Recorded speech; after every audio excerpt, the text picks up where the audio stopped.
Hello नमस्कार दोस्तों, स्वागत है आपका मेरे यूट्यूब चैनल ईडीयू ट्री में। दोस्तों, आज के इस वीडियो में हम गांधी जी के सत्याग्रह, जो कि इनका दूसरा सत्याग्रह खेरा जिला गुजरात राज्य में हुआ था, उसके बारे में आज हम चर्चा करेंगे। तो चलिए शुरू करते हैं आज के इस वीडियो को। जैसा कि खेरा जिला गुजरात राज्य में पड़ता है, यह सत्याग्रह वास्तव में अगर देखा जाए तो गांधी जी के लिए एक इम्तिहान की तरह था। खेरा जिला के बारे में पहले जान लेते हैं। जो यहाँ की भूमि है वह काफ़ी उपजाऊ है और यहाँ जो फसलें उस समय होती थी उसमें तंबाकू, रुई की पैदावार ज़्यादा थी और इसका जो बाज़ार था वह नज़दीक में ही, जो कि अहमदाबाद पड़ता है, वहाँ इसके अच्छे मूल्य मिल जाते थे। यानी कि इसके लिए सुलभ बाजार अहमदाबाद था। इस ज़िले में कई धनी किसान भी थे जो कि पट्टीदार के नाम से, जिन्हें पट्टीदार कहते थे। इसके अतिरिक्त कई छोटे किसान और भूमिहीन कृषक भी यहाँ रहते थे। 1917 में अधिक बारिश के कारण खरीफ की फसल को नुकसान हुआ। इसी समय मिट्टी का तेल, लोहा, कपड़ों और नमक की कीमतों में भी वृद्धि हुई, जिसने किसानों के जीवन स्तर को प्रभावित किया। एक तो अत्यधिक बारिश होने की वजह से फसलों को नुकसान पहुंचा था। वहीं तेल, लोहा, कपड़े और नमक, जो कि बुनियादी चीज़ें होती है, उनकी कीमतों में भी वृद्धि हुई, जिससे किसान जो हैं काफ़ी प्रभावित हुए। किसानों ने इस समय यह मांग की कि पूरी फसल न होने के कारण राजस्व माफ़ कर दिया जाए। जो गवर्नमेंट जो टैक्स लेती थी किसानों से, तो किसान चाहते थे, क्योंकि बारिश ज़्यादा होने से फसल नुकसान हो गया था और कीमतों में भी, जो रोज़मर्रा की चीज़ें थी उन कीमतों में भी वृद्धि हो गई थी। तो किसान चाहते थे कि जो गवर्नमेंट टैक्स लेती है उसे माफ़ कर दिया जाए। राजस्व कानून के अंतर्गत ऐसा प्रावधान मौजूद था कि कुल उपज का समान उपज के मुकाबले केवल 25% हो तो पूरा राजस्व माफ़ किया जा सकता था। यानी कि अगर 25% ही अगर उपज होती है किसी भी कारण से नुकसान होने पर, तो राजस्व कानून के अंतर्गत ऐसा नियम था कि उनके राजस्व जो टैक्स लगता था उसे माफ़ किया जा सकता था।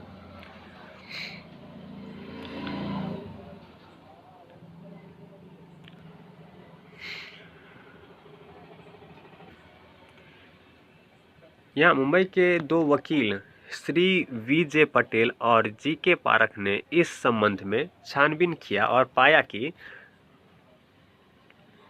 उपज का एक बड़ा हिस्सा नष्ट हो चुका था, परंतु सरकार इससे सहमत नहीं थी। खेरा के जो कलेक्टर थे उन्होंने निर्णय लिया कि राजस्व माफ करने की मांग का कोई औचित्य नहीं है। सरकारी धारणा यह थी कि किसानों ने यह मांग नहीं की थी, वरन इसके लिए उन्हें बाहर के लोगों ने भड़काया था। जो खेरा के जो कलेक्टर थे उन्होंने इस चीज़ को मानने से इनकार कर दिया कि यह नुकसान हुआ है और वह राजस्व माफ नहीं करना चाहता था। उसने साथ ही यह आरोप लगाया कि यहाँ के किसान इसके लिए विरोध नहीं कर रहे हैं कि राजस्व माफ किया जाए। कुछ बाहरी लोग हैं जो यह कह रहे हैं। होम रूल लीग और गुजरात सभा से संबंध रखते थे वे थे जिन वकीलों के बारे में हमने पढ़ा। जो खेरा के कलेक्टर थे उन्होंने आरोप लगाया किनके ऊपर? होम रूल लीग और गुजरात सभा के ऊपर। जो इनसे संबंध रखते थे उनके ऊपर उन्होंने आरोप लगाया कि ये लोग हैं जो राजस्व माफ करने की मांग कर रहे हैं। जबकि सच्चाई क्या था? सच्चाई यह थी कि आंदोलन प्रारंभ करने की पहल न तो गांधी जी ने किया था और न ही अन्य बाहर के लोगों ने।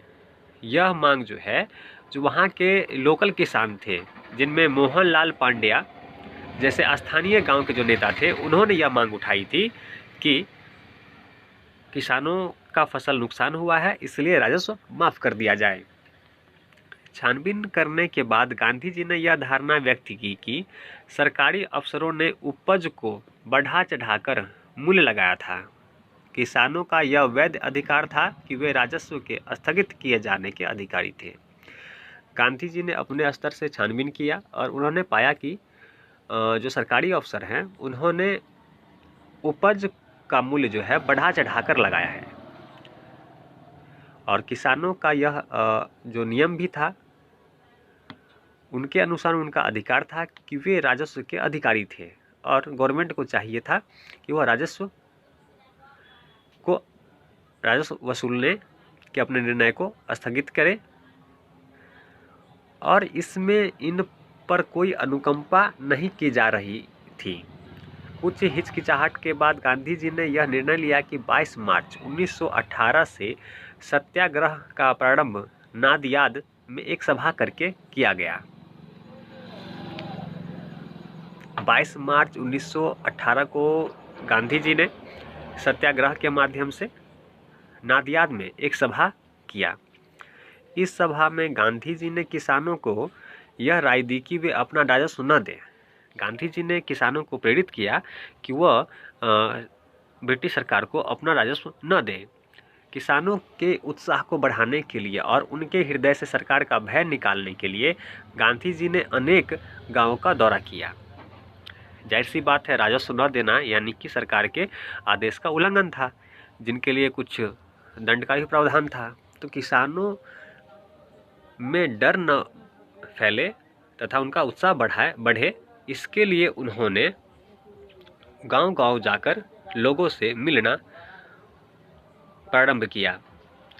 इस सत्याग्रह में इंदल भाई पटेल और अनसुईया साराभाई ने भी गांधी जी की मदद की।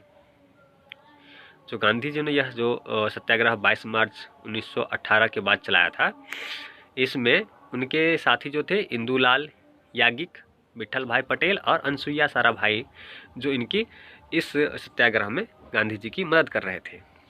21 अप्रैल के दिन सत्याग्रह अपनी चरम सीमा पर पहुंचा। 2337 किसानों ने यह शपथ ली कि वे राजस्व नहीं देंगे। अधिकांश पट्टाधारियों ने सत्याग्रह में हिस्सा लिया, परंतु सरकार ने अपनी दमनकारी नीति के द्वारा कुछ गरीब किसानों को राजस्व देने के लिए बाध्य किया। गांधी जी ने सफलता पाई और उन्होंने करीब 2337 किसानों को शपथ दिलाया कि वो गवर्नमेंट को राजस्व नहीं देंगे। इसके लिए वे राजी भी हो गए,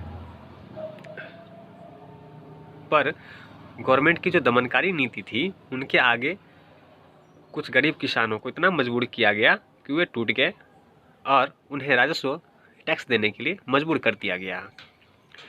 इस समय रबी की फसल अच्छी हुई,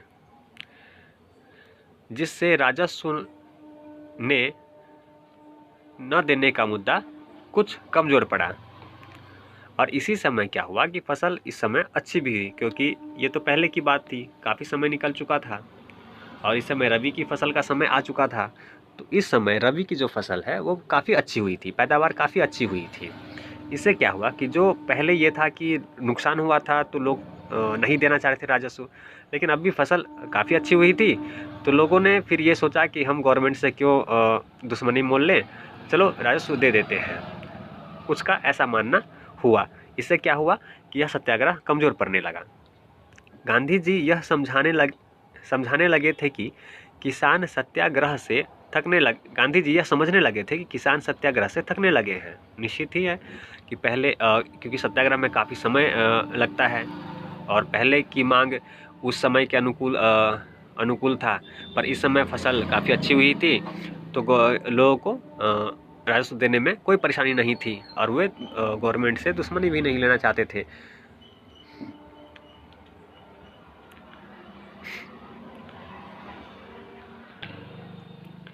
साथ ही सरकार ने यह आदेश भी दिया कि राजस्व की वसूली केवल उन्हीं किसानों से की जाएगी जो राजस्व देने में सक्षम हैं। गरीब किसानों पर इसके लिए कोई दबाव नहीं डाला जाएगा। तो गांधी जी ने सत्याग्रह को समाप्त करने की घोषणा की। वास्तव में इस सत्याग्रह का सब गांवों पर समान असर नहीं पड़ा। 559 गांवों में से केवल 70 गांवों में ही यह सफल रहा था। यही कारण था कि गांधी जी ने केवल थोड़ी सी रियायत मिलने पर ही सत्याग्रह वापस ले लिया, क्योंकि गांधी जी समझ गए थे कि लोग क्योंकि पैदावार अच्छी हुई थी तो लोग राजस्व देने के लिए तैयार हैं, और सत्याग्रह इस तरह कमज़ोर हो रहा था। और उसी समय सरकार ने यह भी आदेश निकाला कि जो सक्षम है उन्हीं से राजस्व लिया जाएगा, जो नहीं है उन्हें राजस्व उनके लिए माफ़ कर दिया जाएगा। तो गांधी जी ने अपना सत्याग्रह वापस ले लिया। लेकिन इसमें कोई संदेह नहीं कि इस सत्याग्रह के द्वारा गुजरात के ग्रामीण क्षेत्र में गांधी जी की सामाजिक आधार का विकास हुआ था। तो इस सत्याग्रह से फायदा यह हुआ था कि गांधी जी गांव तक अपनी पहुंच बना सके। गांधी जी के लिए ग्रामीण क्षेत्र में भी लोगों की